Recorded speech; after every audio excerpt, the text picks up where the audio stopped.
Whether you want to start with therapy, whether you are in the middle of therapy, whether you're on a waiting list, whether you are done with therapy, this video might help you in more ways than you can imagine. I know not a lot of people have talked about this the way I do. That's why I'm sharing the stuff that I have learned in the past 10 years with you, because I don't want you to fall on your face as many times as I did. You probably will, though. You probably will, and that's okay. Okay? It's all about loving yourself unconditionally and being patient with yourself and being okay with where you are right now. I've made a list of 10 things for you from the past 10 years that I have learned in my therapy sessions and outside of my therapy sessions. In the Netherlands, we have a waiting list. This is point one. Don't wait. Don't wait. Don't let everything in your life depend on your therapist having time for you. You have to do the work yourself. There are so many sources online, on YouTube, on Instagram, on TikTok. Start working on yourself right away. Maybe you can even ask your therapist that you are waiting for, what is something that I can do right now until you can start your therapy. The next thing I want to talk about is forceful therapy. I've had this 5 years of the 10 years that I've been to therapy, and it doesn't work. When you are forced to go into therapy, this happens for multiple reasons. Maybe you are young and your parents want you to go to therapy. I don't know how it works in other countries, but in my country, I had to go to therapy and I didn't want to. So I just went there. I sat there, and some of the information came in, but only when I started working on therapy myself. So only when I wanted the information is when it came into my mind. So you can force someone to go into therapy, but it won't really help them right away, especially if they don't want to be there. Especially children, they want to play, they want to have fun, they don't want to go to therapy. They're gonna rebel against it, and it doesn't work. So let it be. If you're a parent watching this, let your child be. Sorry, there's people walking by. I don't fucking know. I get distracted really fast. The third tip I want to share is have a reason. Maybe make a mood board of something in the future you want to envision. I had a reason, which I shouldn't share, but I will share. In the Netherlands, you can legally kill yourself if you've been through enough therapies, if you've tried everything. So my reason was to kill myself, and I was going to try every single thing and really, really try, because I really wanted to die and I really didn't want to do it myself. I just wanted someone to do it for me. So that was my reason. That was what kept me going. And it's really, really bad advice, but it helped me get where I am today. So pick a reason. I hope you don't want to kill yourself, but if it's the reason you want to heal, if it's the reason you're going to show up for yourself, let that be the reason. Another reason can be you want to have a healthy relationship. You want to attract healthy people in your life. Maybe you want to have a better bond with your family. Maybe the reason is your younger self. Put your younger self, a picture of your younger self on your phone screen. So I had my younger self on my phone screen. Whenever I was mean to myself, I looked at my phone screen and I was like, would I be mean to my future child? Would I be mean to this little cute ass young girl? No, I wouldn't. So that really helped me too. And I hope it will help you too. The fourth lesson is do the actual damn work. You can go to therapy every day. You can go to therapy 24/7. But if you don't do the work, it's like buying a treadmill. You buy a treadmill and you don't walk on it, you're not gonna lose the weight. You can know a lot of things, but if you don't trial and error, so try, fail until you get it right, why the fuck do you even want to go to therapy? Think of your reason again. Something that really annoys me is BetterHelp. You see influencers tell you that BetterHelp is really good and that you can just say, I want this therapist. And if the therapist doesn't work, you can send a text message and you can say, I don't like this therapist. But that doesn't help you heal. And it really annoys me because what I had to go through with my therapist is that I had to tell them to their faces, I don't like you, or I don't like what you did. I had to give boundaries to them face to face, not through a screen where you are safe. And I know it is key to start easy and to not be too harsh on yourself. Like I said, do the work before your therapist has time for you. You know, when people ring the door, they try to sell you something. I started opening the door and saying no thank you, closing the door. My therapist was gone through the holidays, and the holidays were really hard for me. My therapist was going through some family stuff, and it was really hard for her, but she didn't let me know anything in a month's time. So I couldn't go to therapy. I had to call them. I had to ask for help. And when I saw her again, I told her, hey, I didn't like what you did. You didn't tell me anything for a month. I was waiting for you to call me. I was waiting for you to make a new appointment with me or let me know at least anything. In that time, I met a new therapist because I eventually started acknowledging, like, hey, she's not going to call me or anything. I really need help. So I found a new therapist and I said to her, I like my new therapist better. Can I keep her? Can I keep seeing the therapist that I actually had in the time you were gone? Because I like her better, because she helps me better. She responded really calm, really okay. She was really proud of me for giving a boundary. And it was a huge step in my healing journey. And that is the thing, with therapists you can practice. They've been educated. They are not like your friends or your family who can be mad at you for giving a boundary, because they are there to learn you, to tell your boundaries, to speak your truth. So it's a really good way to practice. Let's see. Lesson number 7, I think we were. Okay, I wrote down, look for solutions with your therapist, ask for help. I had to call and ask for help. It's really important to ask for help with your therapist. And it's also something you need to learn in real life. So it is, like I said, something you can practice with your therapist. See your therapist really as just a practice model, like a robot, like ChatGPT. I don't fucking know how you want to see it. But they are there to teach you stuff that nobody else teaches you in the world, right?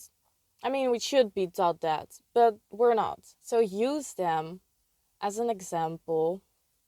Search for solutions, like if my therapist, she didn't call, so I waited around. I sat a month long waiting around for her to call me. But maybe call yourself.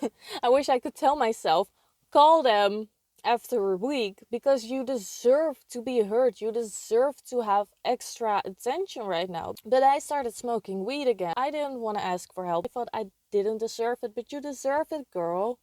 You deserve to be heard. You deserve to be listened to. What I said about smoking weed brings me to the next lesson, is always be honest with your therapist. When I got my new therapist, I was really honest with her. I told her that I smoked weed, that I fell back. I didn't know what else to do. I didn't know how to not smoke weed in situations like that.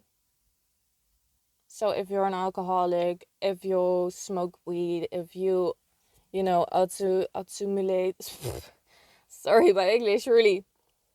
If you hurt yourself, tell your fucking therapist, okay? But don't just tell them. They're just gonna be like, okay, if she does that more often, they will lose faith in you, and they will probably tell you in the future, like, hey, I don't want to work with you anymore. But the same goes for if you don't tell them, and eventually you go so bad that you have to tell them, and it's already like escalated, you know? So tell your therapist what is going on, but also ask for a solution. Your therapist is there to teach you something. How many times do I have to tell you? Your therapist is there to teach you something. Your therapist is there to help you. Your therapist is there because you don't know shit. It's time to accept that you don't know shit. When you are honest with your therapist, when you don't push things away, which sometimes I still do, I have to tell you, sometimes I still push things away because I'm ashamed or because I feel guilty because I was doing so good and now, oh, look at me, I fucked up again. But your therapist expects you to fuck up. So it's not a big deal, really. So ask them for help. I think this is lesson 8, but I kind of lost track because I'm human, you know. Therapists are human too. So like I said, ask your therapist for a solution. Sometimes your therapist doesn't know a solution. Or sometimes your therapist tells you to do something different than what you actually wanted to do. What you need to understand is therapists are not gods. That's what I thought for a long time. I thought my therapist knows the solution. My therapist knows what I need to do. So I would just go to therapy, ask for help. But sometimes you have to figure things out for yourself. Every person is different. For your therapist, she might believe in God and she will tell you to pray, for example, right? But you might not believe in anything. And you will be like, what the fuck? I'm not gonna pray to something that is not here. I started meditating every morning at 5 a.m. till 7 a.m., 2 hours long. Really crazy. My therapist kept telling me, don't do that, you're doing too much. I was working my way out of a burnout, it would be too much. Even though meditating is literally laying in your bed or sitting on a pillow, closing your eyes, listening to Joe Dispenza or whoever you're listening to, and just sitting there with your eyes closed and thinking about positive things, training your brain to be positive. It really helped me back then, but my therapist kept telling me don't do too much, and eventually I was like, I didn't feel like doing it one morning, and I was like, oh, my therapist said don't do too much. And later, like a year later, she said maybe I shouldn't have said that because you were really doing better back then. And now you know, so therapists are human too.